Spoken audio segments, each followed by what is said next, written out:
Hi everyone, I hope you're good. Welcome back to Caffeinated Nurse. If you're new here, my name is Faiza. This is a channel that's all about nursing school. If you'd like to hear and see more about nursing school or nursing, just go ahead and subscribe and join in the family. So on today's video, I'll be sharing with you free books and websites that every nursing student should know about. So let's just get started.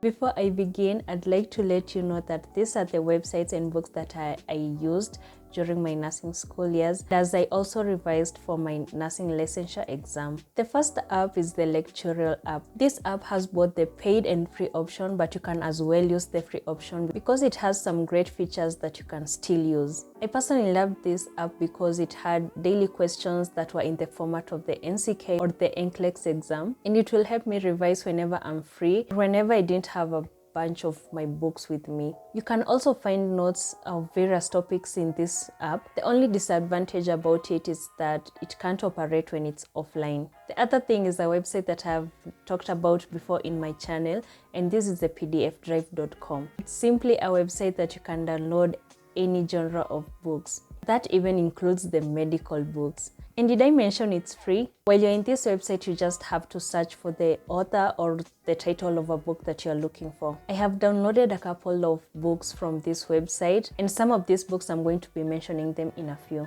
You can find both new or old editions of books.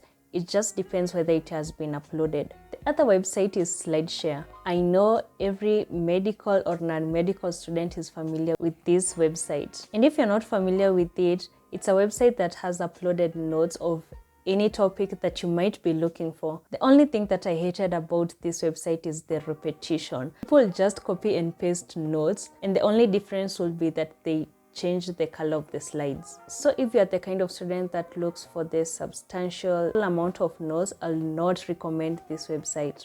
But if you're in a hurry to learn something, then you can go ahead and use it. Now, on the category of books, I'm going to start with my favorite one, which is the Fundamentals of Anatomy and Physiology. This book is by Martini, Nath, and Bartholomew.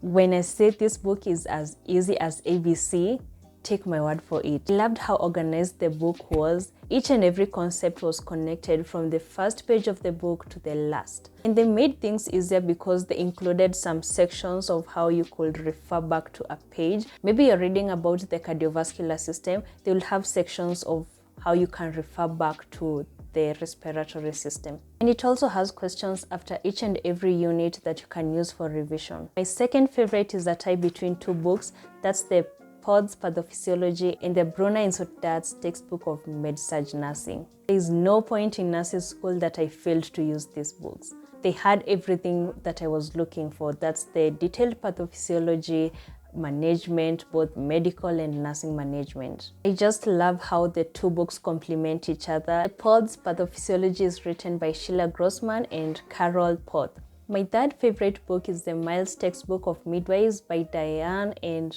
Margaret Cooper. If you have already checked this book out, you know that the points are straight to the point, they are simple and easily understandable. It's actually the main reference book for midwifery. So if your future plan is to become a midwife, you better start reading this book and master all the concepts in it. My last but not least favorite book is the Varkarolis Foundations of Psychiatric, Mental Health Nursing. This book is by Margaret Jordan. If you have already done the mental health nursing unit, then you already know how these mental health conditions can be so confusing. It's a good reference book rather than relying on the Google Notes. What I loved about this book is that it included the DSM-5 diagnostic criteria. So if you want to effectively learn about the mental health conditions, I will highly recommend you to use this book.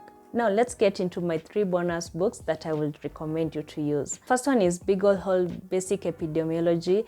This book is a 3-in-1. That means you can study research, epidemiology, and community health, literally killing 3 birds with 1 stone. For pediatric nursing, I will recommend you to use Wong's Essentials of Pediatric Nursing. It's kind of like Brunner Institute's, but for pediatric nursing. It has both the pathophysiology of all the kind of illnesses and also the nursing and medical management. The last book is Essentials of Nursing Leadership and Management.